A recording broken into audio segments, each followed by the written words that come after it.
Hey, parents and students, it's Mr. Swain from Chisholm Trail Middle School. It is September 18th, 2020, the end of our first full week of in-person instruction. If your kiddos were here this week, it was great to see them. They did a fabulous job following all the safety regulations that we have in place for them. Everybody wore masks. Hand sanitizer was used. We kind of joked at the end of the day. Ms. Santos said that the hand sanitizers make a little noise when we do it. And so every day when we dismiss kids, we're like, hey, get your little hand sanitizer, do a little as you walk out the door. And the kids got a real big kick out of that. It's been great to have them in the building. We had fun at lunch today with a bunch of music being played. For those kiddos that are at home, they've been doing a good job keeping up with their work, and we're really proud of them for that as well. Speaking of work and all the stuff that's going on with that, we do have an eligibility date coming up on September 25th. If your kid is playing football or volleyball, they need to make sure they are passing all of their classes on the 25th. I know it's weird because we're on a 9-week period now, and normally report cards would go home at the end of the 6 weeks, but that's not the case this time. So it might have snuck up on you a little bit. Please make sure that you're checking with your kids and having them show you what their grades look like in home access so that they can make sure that we have everybody passing. Speaking of home access, we are having a few little glitches and things that we're trying to work out between Schoology and home access.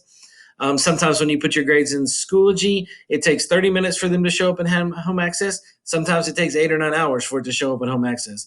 Give your kids the benefit of the doubt, but if it doesn't look right in home access, shoot your teacher an email and they'll get back with you and let you know what's going on with that. Speaking of kind of some instructional things as well, the kids need to leave their cameras on when they're in class. We've had some kids that log in, have a picture up, and then go play video games or do something else. Teacher thinks they're there, ask questions, and it's just silence. So please reiterate to your kids that they need to have their cameras on while they are in class so that the teacher knows that they're actually there and participating. If for some reason you have a situation at your house in which the camera can't be on, just shoot your teacher an email and let them know that that's what's going on, and they will take that into consideration.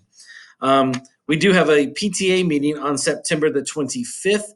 It will be our first general meeting with PTA. We'll be sending out a Zoom link for that for you to be able to join. There is a blurb about it in this eNews and a place that you can put questions in if you have specific questions that you would like me to answer. I appreciate PTA for giving me the forum to be able to do that. It should be a good night. One of the most pressing questions that I've heard recently is when are we going to get the information to pick whether it's in home or in school or at home learning for the second 9 weeks. That should come out at the beginning of October, but the district is kind of holding just a little bit to see if we're going to change what we're doing, whether we're going to continue to do in school like we're doing it, or if we're going to open it up a little bit more and do something different. And that is on the table at this point in time. It will all depend on the numbers of COVID around the area.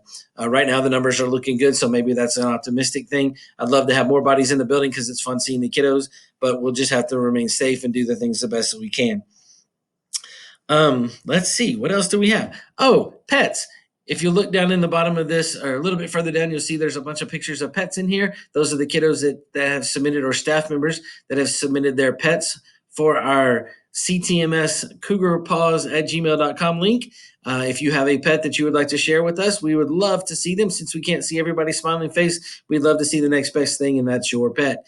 Go ahead and send that to us, and we'll try to feature them in any news coming up. I think I got most of them that were submitted last week. If you think you submitted and you didn't, try again, and we'll see what happens. Excuse me.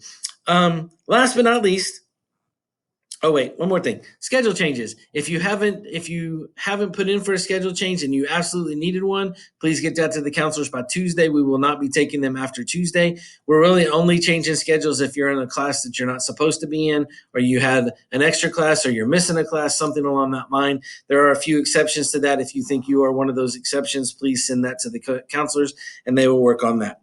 Last but not least, if your kid was at school today, they saw the staff members walking around in a black shirt with a Cougar logo on the front, and it says at CTMS, the impossible is possible. And that's really what's happened this week. We've gone from nobody in this building, 169 kids in this building, with education really rolling this week. It's not perfect. It's not how we all want it to be, but it's a whole lot better than it has been. And we're really excited about the future and what it may look like.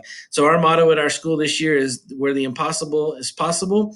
If you run up against something in your daily life that you're working through at school and it seems impossible, let us know. We'll fix it and try to make it better for you. It's supposed to be a great weekend. It's supposed to be really nice outside. Hope you get outside and have some time with your family. Have a great night.